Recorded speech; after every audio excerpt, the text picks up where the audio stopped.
Paytaxtın Nizami rayonunda 54 yaşlı şəxsə qarşı quldurluq edilib. Zərər çəkən polisə müraciət edərək bir neçə gün əvvəl 2 nəfər naməlum şəxsin onu kəsici alətlə hədələyərək gödəkçəsində olan pul vəsaitini ələ keçirdiklərini bildirib.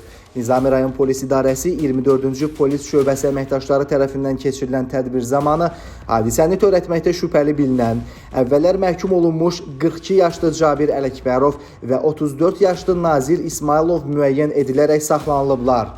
Şöbə əməkdaşları tərəfindən həyata keçirilən digər tədbirlərlə isə rayon ərazisindəki market və ticarət mərkəzlərinin birindən mobil telefon, eləcə də qızıl zinət əşyaları oğurlamaqda şübhəli bilinən 37 yaşlı İxtiyar Nəbiyev və daha 2 şəxs saxlanılıb.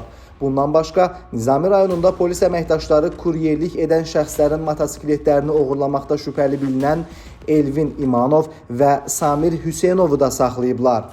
Qeyd edək ki, hadisələrin hər biri təhlükəsizlik kameraları vasitəsilə də anba-an qeydə alınıb. Faktlarla bağlı araşdırmalar davam etdirilir.